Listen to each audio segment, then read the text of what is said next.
సంపాదించావు కాదు చాలు ఆవిడికి. పెడితే ఆవిడ అనుగ్రహాన్ని ఇస్తుంది. ఇప్పుడు ఆ పాత్రత కలిగితే ఆవిడ వర్షిస్తుంది. ఈ ప్రసాద బుద్ధి పోయిందనుకోండి, ఇన్ని అనుభవిస్తూ ఒక రోజున ఇవన్నీ నేను సంపాదించినవే, భగవంతుడన్న వాడి స్థానం పోయింది అక్కడ. ఆవిడ అనుగ్రహం ఇంత పైకి ఎత్తింది అని అనలేకపోయాడు. అనలేకపోతే ఆవిడ ఏం చేస్తుందంటే, నువ్వే సంపాదించావు కదూ, ఏది నీ ప్రయత్నమే చేయి వస్తుందేమో అంటుంది. ఇప్పుడు సిరిదా వచ్చిన వచ్చును సలలితముగ నారికేళ సలిలము భంగిన్ సిరిదా పోయిన పోవును కరివెంగిన వెలగపండు కరణిని సుమతి. అప్పుడు బుద్ధి చెప్తుంది. ఇదే విషయాన్ని పురాణంలో భూతద్దంలో పెట్టి జరిగిన కథని చూపిస్తారు మీకు. అందుకే చూడండి, దేవేంద్రుడు అంతకన్నా లక్ష్మీ కటాక్షం ఉన్నవాడిని ఇంకోటిని చెప్పరు. అంత లక్ష్మీ కటాక్షం ఉన్నటువంటి దేవేంద్రుడు ఒకానొకప్పుడు ఐరావతం మీద వెళ్ళిపోతున్నాడు. వెళ్ళిపోతున్నప్పుడు దుర్వాసో మహర్షి ఎదురుగుండా వచ్చారు. మహానుభావుడైన గొప్ప ఉపాసకుడు, తెల్లవారి లేస్తే భగవంతుణ్ణి అర్చించగలిగినవాడు, భగవంతుని యొక్క అనుగ్రహానికి పాత్రుడైనవాడు. ఆయన ఒక పుష్పహారాన్ని తీసుకొచ్చి దేవేంద్రుడికి ఇచ్చాడు. ఇది భగవన్ నిర్మాల్యం, ఈశ్వరుడి మెడలో వేసుకున్నటువంటి హారం. ఈ హారం తీసుకో ప్రసాదం అని ఇచ్చాడు. ఆయనకి భగవతి ఇచ్చింది. ఆ హారాన్ని ఇంద్రుడికి ఇచ్చాడు. ఎందుకు ఇచ్చాడు అంటే, అది ఇంద్రుడు తీసుకుని కళ్ళకద్దుకుని ఒకసారి తల మీద పెట్టుకుని పక్కన పెడితే ఆ అనుగ్రహం ఆయన యందు ప్రవేశించి ఆ ప్రసాద బుద్ధి చేత ఆయన బాగా నిలబడితే దేవతలు రక్షింపబడితే లోకాలు రక్షింపబడతాయని దుర్వాసో మహర్షి ఆలోచన సద్బుద్ధితో ఇచ్చాడు. ఇదే సత్యనారాయణ వ్రతకథ. ప్రసాదము అనుగ్రహము. అనుగ్రహం అక్కర్లేదండి, భర్త దొరకలేదు. అనుగ్రహం కావాలంది, ప్రసాదం ముచ్చుకుంది, భర్త కనబడ్డాడు. ప్రసాదము అన్న మాటకు అర్థం ఏమిటంటే, కేవలం అది ఇందులో యాలక్కాయలు ఎక్కువేశారా, శనగపిండి ఎక్కువేశారా, పూర్వం తిరుపతి ప్రసాదంలో ఉన్నన్ని జీడిపప్పులు ఇప్పుడు ఉండట్లేదండి, దానికోసం ఆ తిరుపతి వెళ్ళావు. జీడిపప్పుల కోసం, యాలక్కాయల కోసం, దాంట్లో ఉన్న తూకం కోసం, అందులో ఇన్నిపటికి బెల్లం ముక్కలు ఉన్నాయి, దానికోసం ఆ తిరుపతి వెళ్ళేది. అది ప్రసాదం, అది ఈశ్వరానుగ్రహం. అంతేకాని దాని మీద వ్యాసాలు రాయడానికి, దాని మీద శల్యశోధనలు చేయడానికి కాదు అది. కాబట్టి ఇప్పుడు అది అనుగ్రహం లోపలికి పుచ్చుకున్నావు, అది 6వ వంతు మనస్సుగా మారుతుంది. ఆ మనసులోంచి దరిద్రాన్ని పోగొట్టుకోవడానికి పరిష్కారం కూడా లోపల నుంచి ఆలోచనగా వస్తుంది. ఈశ్వర ప్రసాదం తింటే అందులోంచి ఆలోచన వస్తుంది. ఆ ఆలోచనే సమస్యని పరిష్కారం చేస్తుంది. మళ్ళీ శాంతి పొందావు. ఇప్పుడు దుర్వాసో మహర్షి ఇంద్రుడికి ప్రసాదం ఇచ్చాడు, భగవంతుడి మెడలో వేసిన హారం ఇచ్చాడు. ఇప్పుడు ఆ హారం వేసుకున్నాడు. మెడలో వేశారు, ఉంచుకోవాలి, లేదా చేతికి ఇచ్చారు, తీసుకుని కళ్ళకెద్దుకుని వాసన చూసి తల మీద పెట్టుకుని పక్కన పెట్టాలి. ఎవరు తొక్కని స్థానంలో దాన్ని ఉంచాలి. ఇంద్రుడు ఏం చేశాడు? అహంకారం, నేను మహేంద్రుణ్ణి, నేను ఇంతటి ఐశ్వర్యవంతుణ్ణి, అందున ఐరావతం మీద పెడుతున్నాడు. ఐరావతం మీద పెడుతున్నప్పుడు ఇటువంటి ఏనుగు ఇంకొకడికి లేడు, దీని మీద పెడుతున్నాడంటే ఇంద్రుడు పెడుతున్నాడని గుర్తు. అటువంటి నాకు ఓ పూలదండోటి పట్టుకొచ్చి ఇచ్చాడు. అది కూడా వాడిపోయింది. ఎందుకని? భగవంతుడి మెళ్ళలోంచి తీసి తెచ్చినటువంటి మాల. ఈ మాల పెద్ద విషయం ఏముంది అని తీసి ఆ ఏనుగు కుంభస్థలం మీద పడేశాడు. ఇప్పటికీ మనం చూడటల్లా దేవాలయంలో భగవంతుడి మెడలో హారం తీసి వచ్చిన వాళ్ళకి ఇస్తే వాళ్ళు తీసుకెళ్ళి కారుకు కట్టుకుంటారు. ఇంద్రుడు ఏనుగు మీద మారేయడానికి ఎక్కొచ్చిన కారుకి భగవంతుడి మెడలో ఉన్న హారం కట్టుకున్న వాడికి ఏమిటి తేడా? ఒకటే. కాబట్టి ఇప్పుడు ఏమైంది? ఆ ఏనుక్కి ఏం తెలుస్తుంది? ప్రసాదం ఏనుక్కి తెలియదుగా. అది తొండం పెట్టి లాగింది దండని, అది పూలహారం, అది తినదది. కాబట్టి అదేం చేసింది? దానిది చాంచల్య బుద్ధి, అది కింద బారేసి కాలుతో తొక్కింది. చూశాడు దుర్వాసో మహర్షి, ప్రసాద తిరస్కారం చేశావు, నేను తెచ్చినది ఏమిటో నీకు అర్థం కాలేదు. ఏ ప్రసాదాన్ని తిరస్కరించావో దాని ఫలితం నీకు లక్ష్మీ కటాక్షం ఉండకూడదు, భ్రంశమైపోవాలన్నాడు. లక్ష్మి సముద్రమునందు కలిసిపోవుగాక అన్నాడు. అంతే, ఇంద్రుడి యొక్క లక్ష్మి అంతా వెళ్ళిపోయింది. ఇంద్రుడి లక్ష్మి వెళ్ళిపోయింది అనడానికి గుర్తులు చెప్పాడు ఇంద్రుడు వచ్చి గురువుగారి దగ్గర. ఆయన ఏం చెప్పాడంటే, మొదటి మాట ఏం చెప్పాడంటే, దేవతల యందు ఉత్సాహము నశించిపోయింది అన్నాడు. ఇది మీరు బాగా పట్టుకోవాలి. లక్ష్మీ కటాక్షం అంటే మీరు ఇలా పూజ చేయండి, ఈ పువ్వు వేయండి, మీకు 10,000 రూపాయలు రేపు పొద్దున్న వచ్చేస్తాయి, ఇలాంటి తేలిక ప్రసంగాలు, చవకబార ప్రసంగాలు నా వల్ల కాదు. నేను యథార్థమే చెప్పగలను అంతే. ఇప్పుడు సముద్రంలో లక్ష్మి వెళ్ళిపోతే ఇంద్రుడు ఏం చెప్పాడంటే ఉత్సాహం పోయింది దేవతల్లో అన్నాడు. అసలు ఐశ్వర్యములకన్నిటికీ కూడా ప్రధానంగా ఆలంబనం ఎక్కడుంటుంది అంటే ఉత్సాహంలో ఉంటుంది. ఒకసారి వస్తుంది, ఒకసారి పోతుంది, ఒకసారి కష్టం వస్తుంది, ఒకసారి సుఖం వస్తుంది. కానీ ప్రయత్నమునందు ఊంచుకుని నిలబడగలిగిన వాడెవరో వాడు మాత్రం జీవితంలో విజయాన్ని సాధిస్తాడు. అందుకే మీరు చూడండి, ఎప్పుడూ కూడా భగవంతుడి దగ్గరికి వెళ్ళి శ్రీ సూక్తం చెప్పినప్పుడు పూర్తి చేసేటప్పుడు ఒక మాట చెప్తారు. సిద్ధలక్ష్మీర్ మోక్షలక్ష్మీర్ జయలక్ష్మీ సరస్వతి శ్రీర్లక్ష్మీర్ వరలక్ష్మీశ్చ ప్రసన్నా మమ సర్వదా అని చెప్తారు. 6 లక్ష్ముల్ని చెప్పింది వేదం. ఈ 6 ఉన్నటువంటి ఆదిలక్ష్మి నన్ను అనుగ్రహించుగాక. ఏవి ఆ 6 రూపాలు? నే చెప్పినవి కావు, శ్రీ సూక్తం వేదప్రోక్తం, వేదం చెప్పిన లక్ష్ములు. అవి మొట్టమొదటిది సిద్ధలక్ష్మి, మోక్షలక్ష్మి, జయలక్ష్మి, సరస్వతి, శ్రీర్లక్ష్మి, వరలక్ష్మీశ్చ ప్రసన్నా మమ సర్వదా. నా యందు ఎప్పుడూ అనుగ్రహమును కటాక్షించుగాక. లక్ష్మి యొక్క ఈ 6 రూపములు. ఇందులో చిట్ట చివర చెప్పబడిన లక్ష్మి వరలక్ష్మి. మీరు ఎందుకు ఈ క్రమాన్ని వాడింది వేదం? ఇలాగే ఎందుకు చెప్పాలి శ్రీ సూక్తంలో? ఈ లక్ష్ముల యొక్క స్థానాల్ని మార్చి చెప్పకూడదా? కాదు, ఇందులో పూల దండ గుదిగుచ్చినట్టు అంతర్లీనమైన రహస్యం ఒకటి ఉంది. సిద్ధలక్ష్మి, ఒక కార్యం సిద్ధించిందండి అంటాడు. అమ్మయ్యా, మొత్తానికి సిద్ధించిందండి అంటాడు. అందుకే విఘ్నేశ్వరుడు భార్యల్లో సిద్ధి బుద్ధి.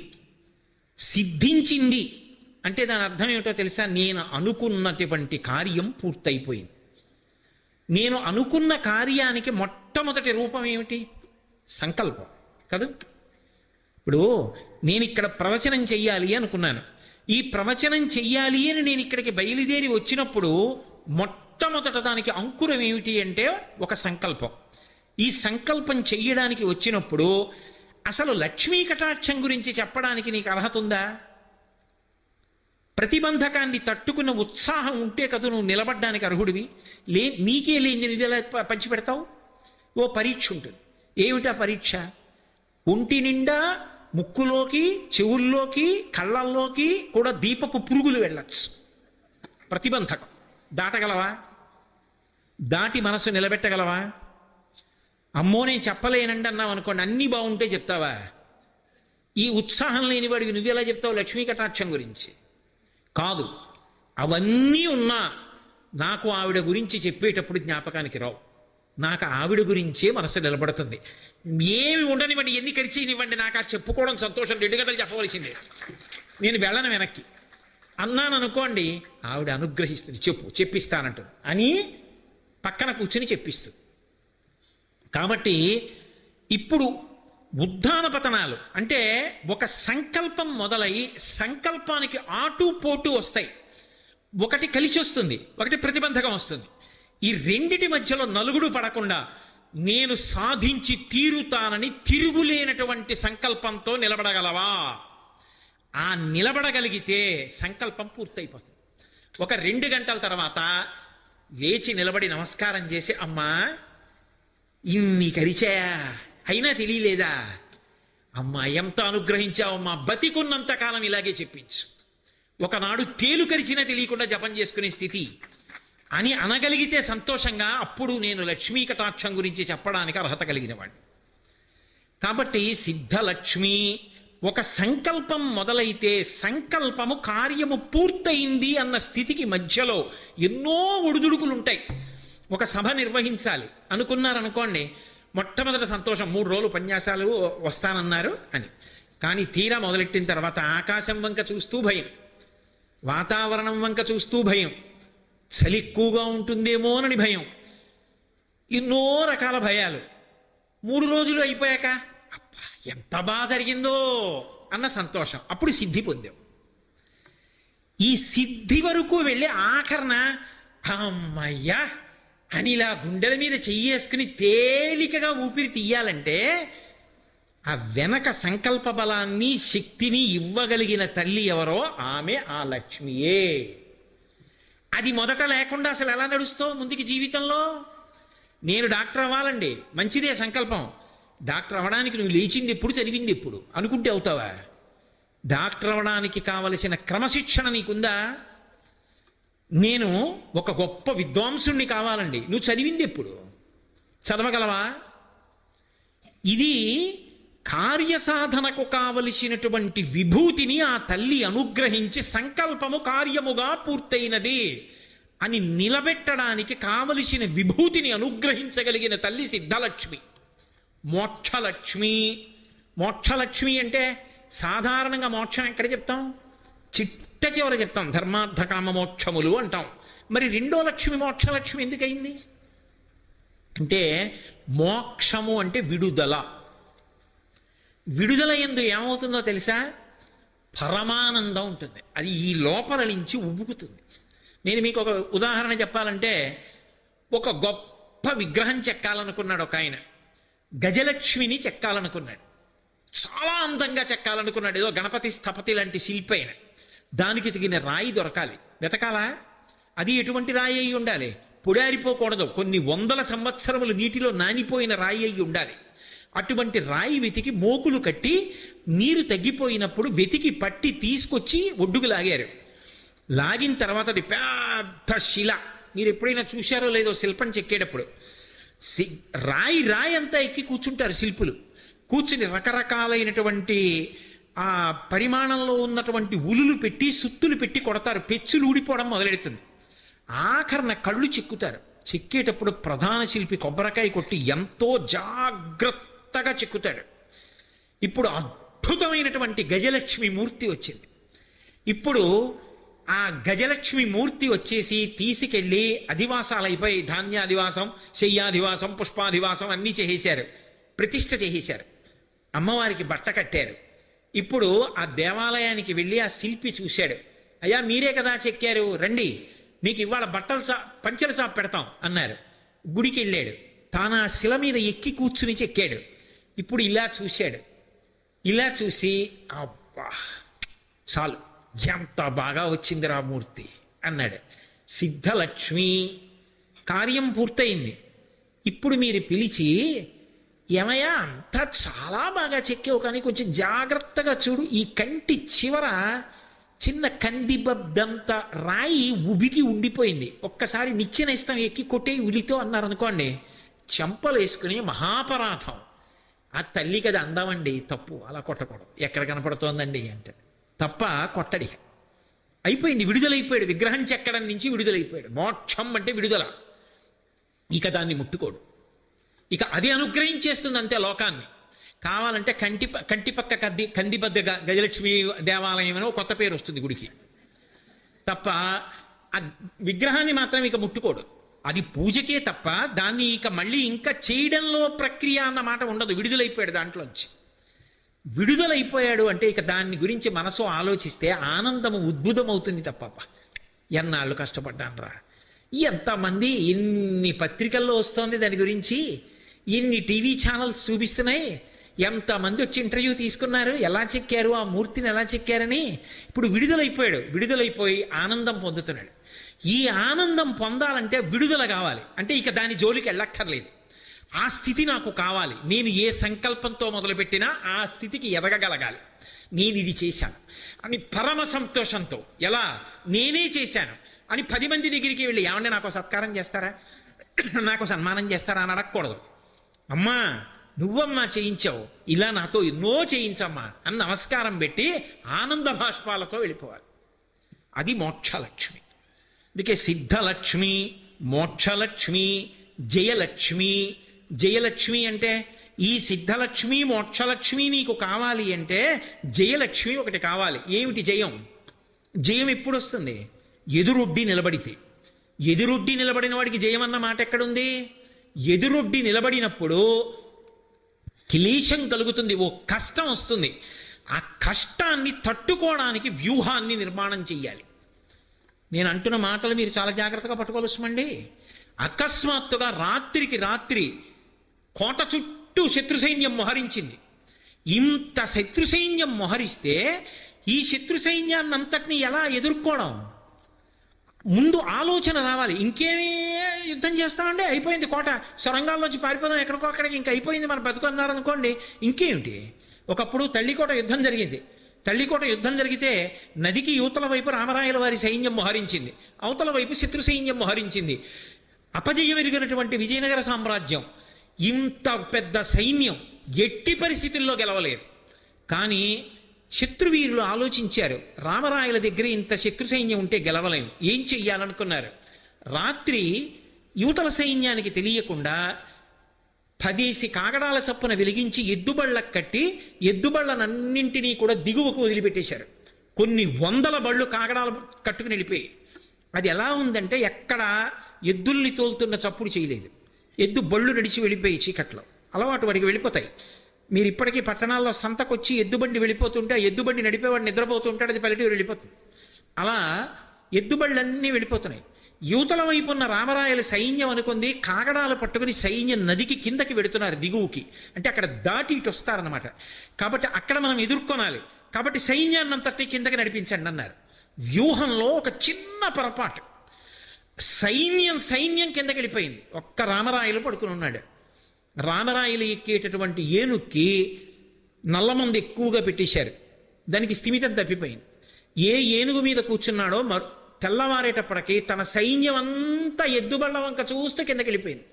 సూర్యోదయం అయ్యేటప్పటికి ఎద్దుబళ్ళు, సైన్యం వెనక్కొచ్చే అవకాశం లేదు.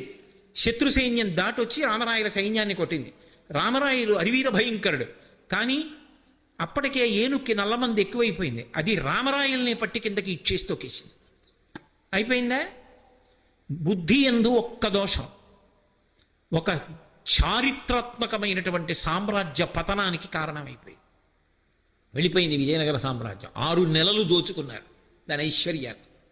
విజయనగర పతనం చదువుతుంటే గుండె అవిసిపోతుంది.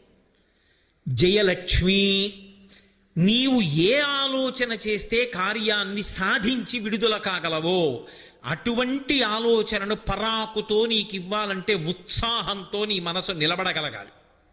ప్రతిబంధకాల వైపుకు లొంగకుండా స్వస్థతతో నిలబడగలగాలి. అలా నిలబడేటట్టు చేసి జయం ఇవ్వగలిగిన తల్లి జయలక్ష్మి. సిద్ధలక్ష్మీర్ మోక్షలక్ష్మీర్ జయలక్ష్మి సరస్వతి. సరస్వతి ఒకరు, లక్ష్మి ఒకరు ఉండరు. మీరు శాస్త్రాన్ని పరిశీలిస్తే అందరూ ఒకటే. అందుకే సరస్వతి వేదం చెప్పిన లక్ష్మీ స్వరూపాల్లో ఒక స్వరూపం. ఎందుకని అంటే ఇప్పుడు నేను ఇక్కడికి వచ్చి కూర్చున్నాను, అసలు నేను మాట్లాడాలి అంటే నాకు జ్ఞాపకం రావాలా? జ్ఞాపకం వచ్చింది మాట్లాడడానికి నాకు వాక్య నిర్మాణ ప్రజ్ఞ ఉండాలా? ప్రతిబంధకాన్ని తట్టుకునే శక్తి ఉండాలా? ఇవన్నీ లక్ష్మీదేవి అనుగ్రహం కాకపోతే ఈ కార్యం పూర్తి చేశారన్న సంతోషంతో నేను ఎలా వెళ్ళను? సిద్ధలక్ష్మీర్ మోక్షలక్ష్మీర్ జయలక్ష్మి కలగాలంటే ఇప్పుడు నాకు సరస్వతి రూపంలో ఆవిడే అనుగ్రహిస్తోంది పక్కన కూర్చుని. ఇంతకన్నా ఉదాహరణ మీకు ఇంకేం కావాలి? ఆవిడ సరస్వతికే కాకుండా కేవలం లక్ష్మిగా కూర్చుంటానంటే నా ప్రసంగం అవుతుందా? సరస్వతి, అందుకే సరస్వతి వేరు లక్ష్మి వేరు కాదు. సరస్వతియే లక్ష్మి, నేను కాదు, వేదం చెప్తోంది. వేదం ప్రమాణం, శృతి ప్రమాణం. కాబట్టి సిద్ధలక్ష్మీర్ మోక్షలక్ష్మీర్ జయలక్ష్మి సరస్వతి శ్రీలక్ష్మి. శ్రీలక్ష్మి అంటే ఉద్భుతమైన ఆనందమునకు శ్రీలక్ష్మి అని పేరు. చూడండి, ఇప్పుడు ఇదంతా అయిపోయి నేను ఇంటికి వెళ్ళిపోయి లాల్చీ ఇప్పేసి స్నానం చేయడానికి వెళ్ళిపోయాను అనుకోండి, ఇంకా నా మనసులో ఏవో ఆలోచనలు అలా వస్తూనే ఉంటాయి దీని గురించి. కనీసం 1 గంట 2 గంటల సేపు ఇది చటుక్కున చల్లారిపోదు. అగ్ని నిధనమైనట్టు, పొయ్యి అర్పిన వేడిగా ఉన్నట్టు ఇంకా ఏవేవో ఆలోచనలు ఇంకా ఏవేవో వస్తుంటాయి. అయ్యో అది చెప్పలేదే, ఇది చెప్పలేదే అనేదో ఆలోచన వస్తుంది. రేపు ఎద్దు కానీ లేకపోతే ఊరుకో అని సముదాయించడానికే సమయం తీసుకుంటుంది. కాబట్టి శ్రీలక్ష్మి అంటే మనసులో ఉండేటటువంటి పరమ సంతోషాన్ని శ్రీలక్ష్మి అంటారు. అబ్బా, ఇవాళ తల్లి ఏం పలికించిందిరా, ఎంత ఆనందంగా అనిపించేది చెప్పినప్పుడు. అమ్మా నిజం కదమ్మా, ఒక వ్యక్తి జీవితం పండడం దీని మీద ఆధారపడింది కదమ్మా. అమ్మా ఆ 6 రూపాలుగా నన్ను అనుగ్రహించమ్మా అని నేను పడుకుని నిద్రపోయే ముందు కూడా మళ్ళీ ఓసారి నమస్కారం చేయకుండా పడుకోగలనా? ఇది విన్న మీరు నమస్కారం చేసుకోకుండా పడుకోగలరా? రేపు వచ్చి ఒక్కసారి ఆ మూర్తుల వంక చూస్తూ మీరు ఆ భావనతో పారవస్యంతో చూడకుండా ఉండగలరా? సాధ్యమా? అది శ్రీలక్ష్మి. అనుభవించి అనుభవింపజేస్తుంది, మళ్ళీ మళ్ళీ మళ్ళీ మళ్ళీ పొందాలన్న సంతోషాన్ని కల్పిస్తుంది. కాబట్టి సిద్ధలక్ష్మీర్ మోక్షలక్ష్మీర్ జయలక్ష్మి సరస్వతి శ్రీలక్ష్మీర్ వరలక్ష్మీశ్చ. వర అన్న శబ్దానికి అర్థం ఏంటంటే శ్రేష్టము అని. అన్నీ ఎందులోకి వెళ్ళిపోతాయో దాన్ని వరలక్ష్మి అంటారు. ఇప్పుడు ఈ లక్ష్మీ స్వరూపాలు ఇవి, ఇప్పుడు నేను వేదం 6 చెప్పింది అని 6 చెప్పాను, అవి 6 అనుకుంటారా మీ ఇష్టం. కాదు అష్టలక్ష్మీ దేవాలయం 8 అనుకుంటారా మీ ఇష్టం. ఇందాక అన్నాను కదా నేను, ఒక తల్లి పిల్లలతో వస్తోంది అనుకోండి, ఆమె లక్ష్మి కాదు. ఒక పిల్లవాడు ఒక పిల్లని చేపట్టాడు వివాహంలో, దేనికి చేపట్టాడు? ధర్మ ప్రజాపత్యర్థం, నా కామాన్ని ధర్మంతో ముడివేసి నా తేజస్సుని ఎందు నిక్షేపిస్తాను, నా వంశం నిలబడాలి, నాకు నీ వలన సంతానము కావాలి అని కోరుకున్నాడు. ఆయన కోరుకున్నాడు, తప్పకుండా మీకు 10 మంది సంతానాన్ని కనిస్తాను అని చెప్పి ఆమె అంది. వాళ్ళిద్దరి మనసుల్లో ఆ కోరికుంది. ఆమెకి మనసారా కోరికుంది ఆయన తన వలన తండ్రి కావాలి అని. ఆయనకి ఈమె వలన నేను ధర్మ సంతానాన్ని పొందాలి కోరికుంది.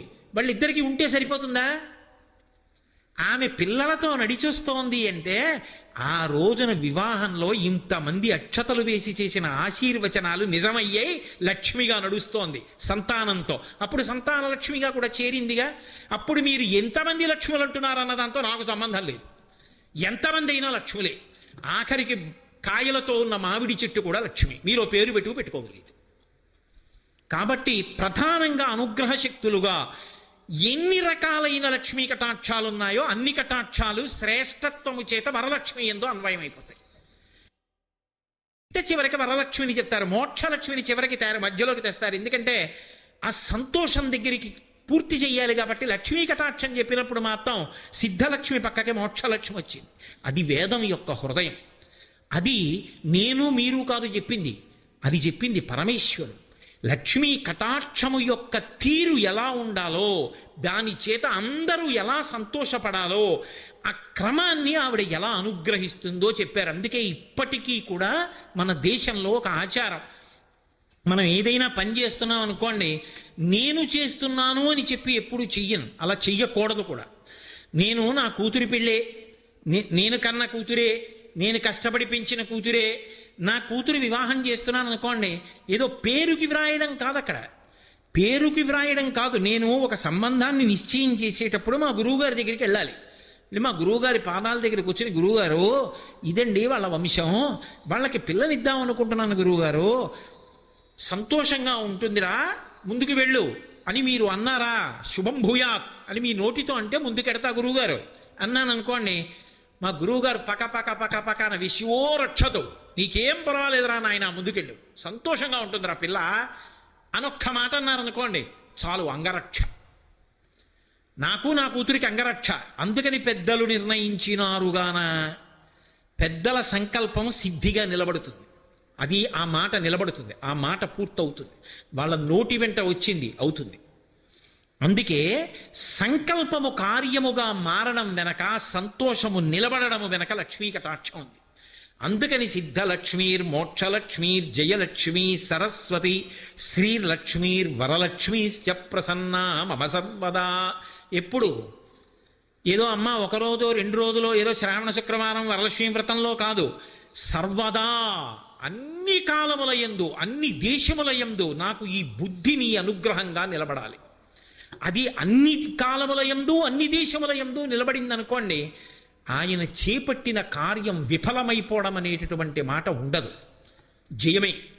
ఎక్కడికి వెళ్ళనివ్వండి, ఏది చేయనివ్వండి, జయం. అందుకే ఇప్పటికీ ఓ మాట అంటుంటారు, శుభం జయం నాయన వెళ్ళిరా, శ్రీరామజయం శ్రీరామజయం శ్రీరామజయం. ఇప్పటికీ కన్నడ దేశంలో మీరు ఏదైనా మాట చెప్పారనుకోండి, అయ్యా నేను వెళ్ళొస్తానండి అన్నాను, శ్రీరామజయం శ్రీరామజయం అంటారు. శ్రీరామ చెప్పి జయం. ఏదైనా సరే ఒక కార్యం సంకల్పం మంచిది రావడం దగ్గర నుంచి సంకల్పం పూర్తవడం వరకు ఆవిడ అనుగ్రహం. ఇక్కడ మీరు ఒక మాట బాగా పట్టుకోవాలి. బాగుందండి, సంకల్పం రావడం గురించి చెప్పారుగా, మరి సంకల్పం మంచిది అయితే కదా ఇవన్నీ. మంచి సంకల్పం ఎలా వస్తుంది? ఆవిడ అనుగ్రహం ఉంటే వస్తుంది. కీర్తి అని ఒక మాట, యశస్విని అని ఆవిడికి పేరు. అంటే ఆవిడ కీర్తినిస్తుంది. ఆవిడకున్న గొప్ప లక్షణం అది. ఆవిడ ఏమిటో తెలుసా? మీరు ఆవిడ్ని ఎంత స్తోత్రం చేస్తున్నారో దానికి ఆవిడ పొంగిపోదు. ఆవిడ మీరు కూడా స్తుతింపబడేటట్టు చేస్తుంది లోకంలో. మీరు మీ ఎదురుగుండా ఉన్నారా, మీ ఎదురుగుండా లేరాతో సంబంధం ఉండదు. తెల్లవారి లేస్తే ఆ పేరు చెప్పేటప్పటికి 2 చేతులు కైమోడ్చి కొన్ని కోట్ల మంది నమస్కరిస్తున్నారు అనుకోండి.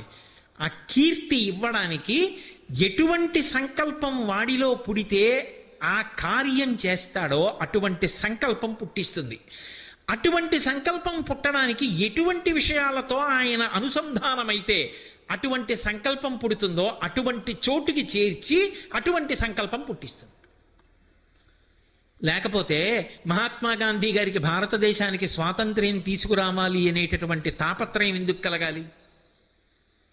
ఆయనకు ఆ సంకల్పం కలగబట్టి కదూ జాతిపిత అనేటటువంటి కీర్తి వహించి మహానుభావుడు అలా ఉండిపోయారు.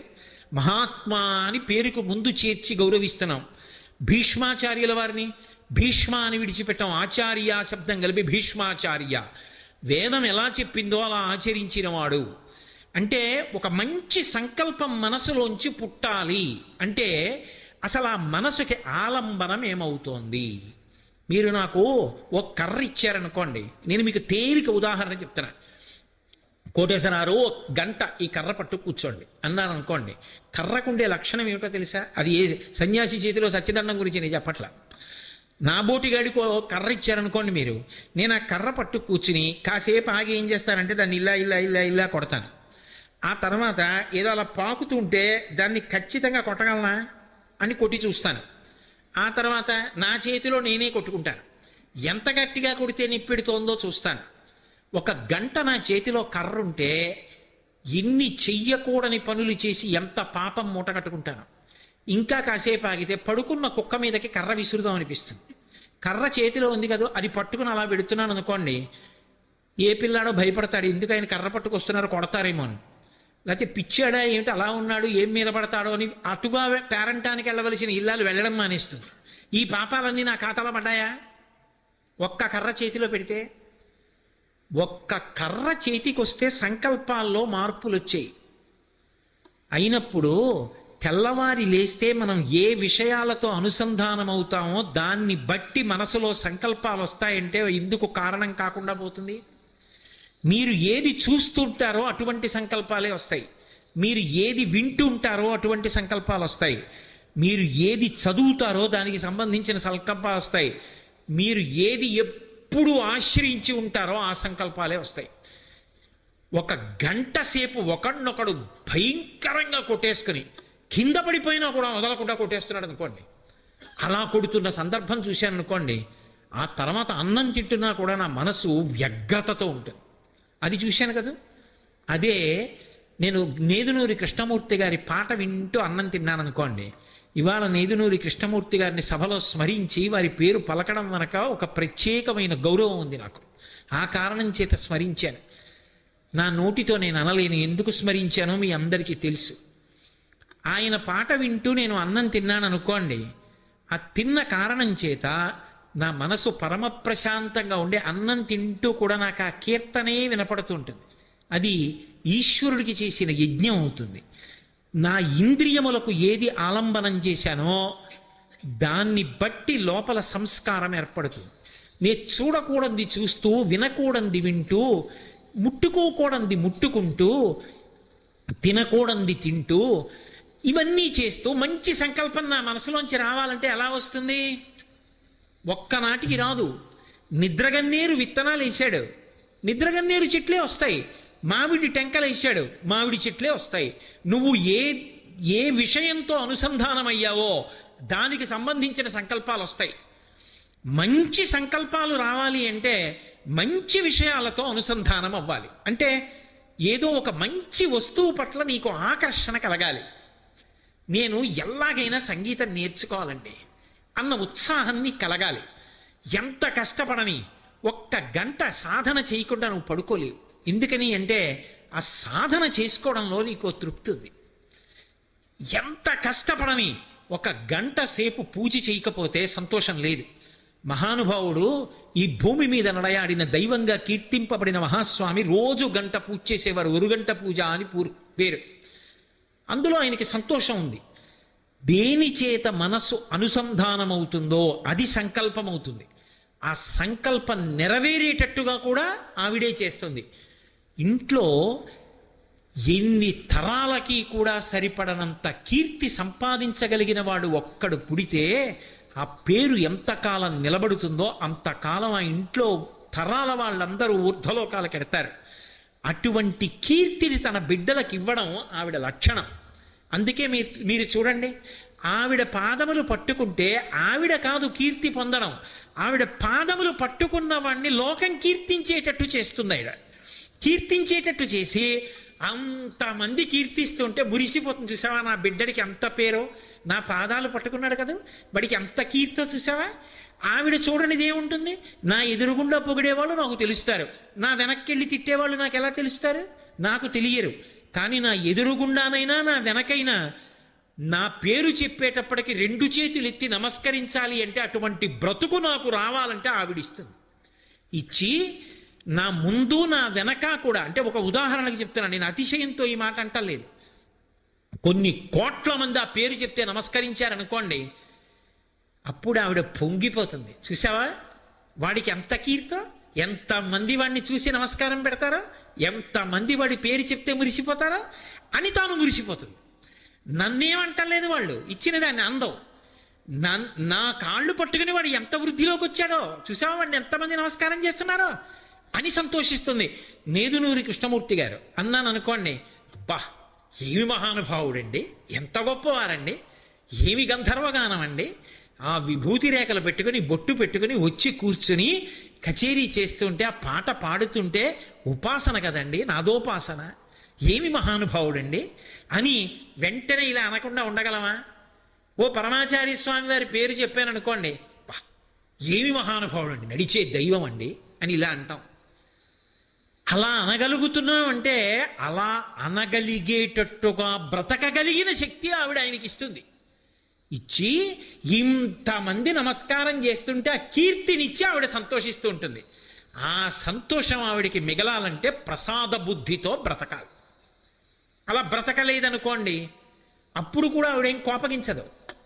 వీడికి కొంచెం కఠినమైన వైద్యం చెయ్యాలి.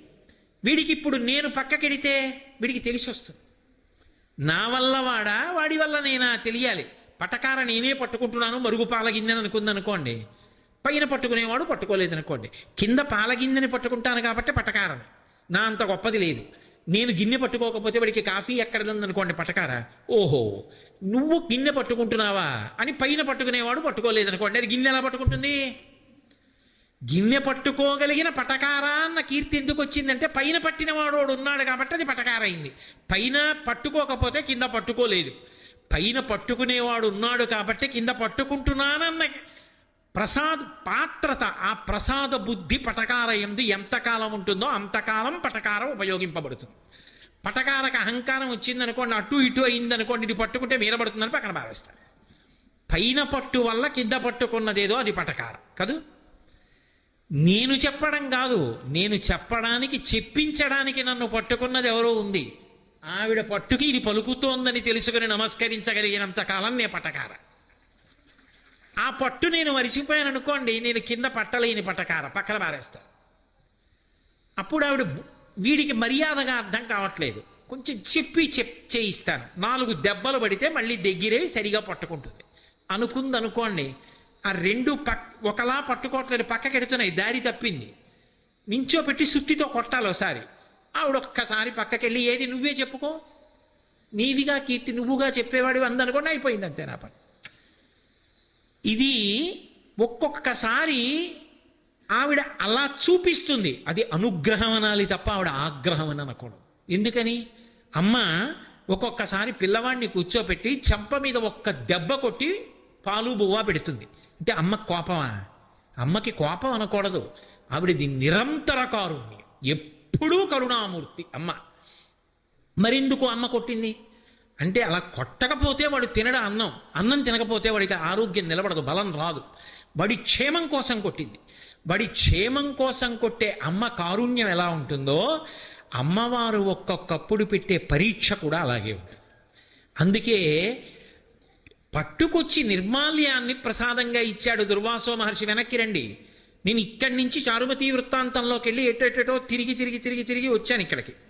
కాబట్టి ఇప్పుడు ఆ తల్లి అనుగ్రహము అంటే ఆ ప్రసాదాన్ని దుర్వాసో మహర్షికి ఇస్తే, దుర్వాసో మహర్షి దేవేంద్రుడికి ఇస్తే దాన్ని కళ్ళకద్దుకుని తల మీద పెట్టుకోవలసిన వాడు కళ్ళకద్దుకుని తల మీద పెట్టుకోలేదు, పెట్టుకోకుండా తీసి ఏనుగు మీద పారేశాడు.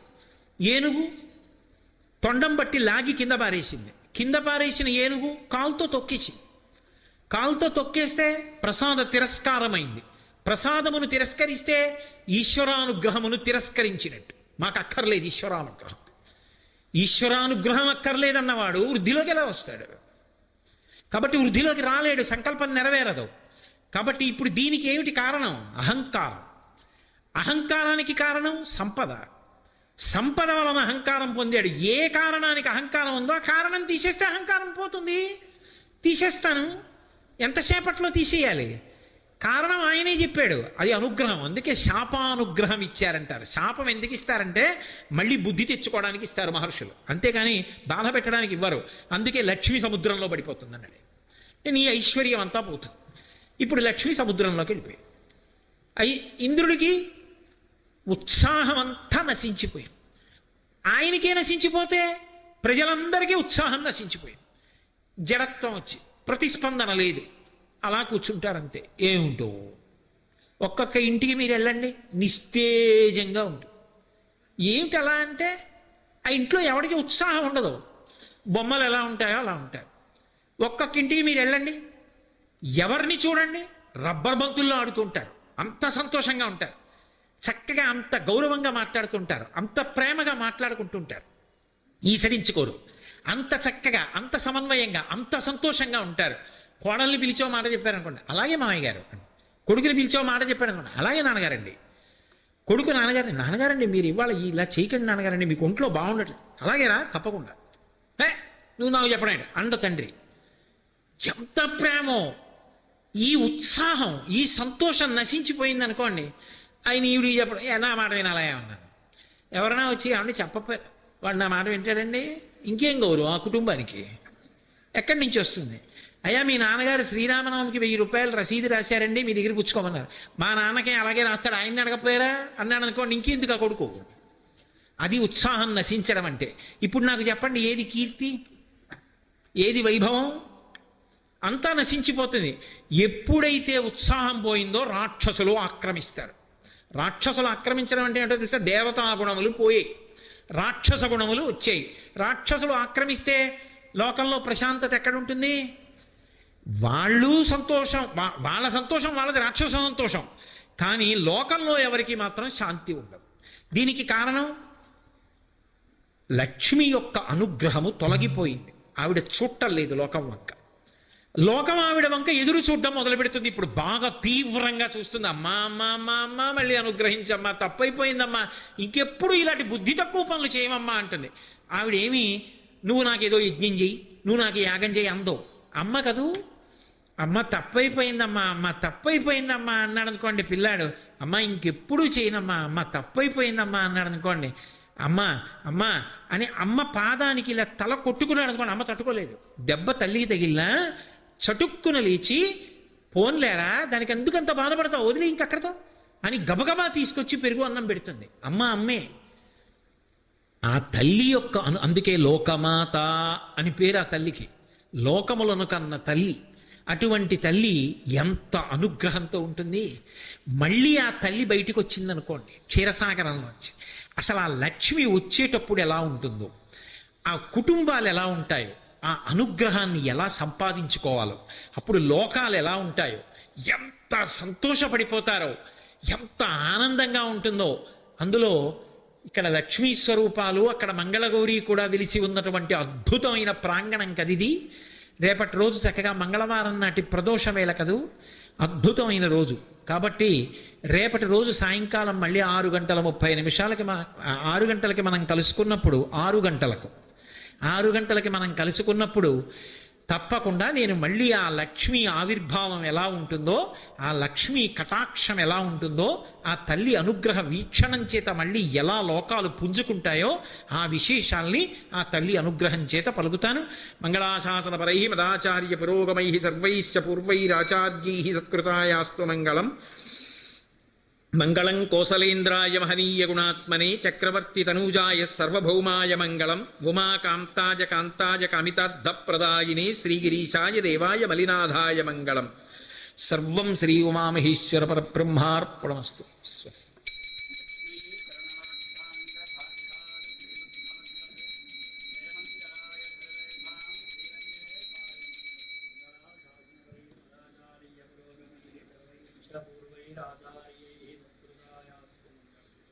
గోవిందా.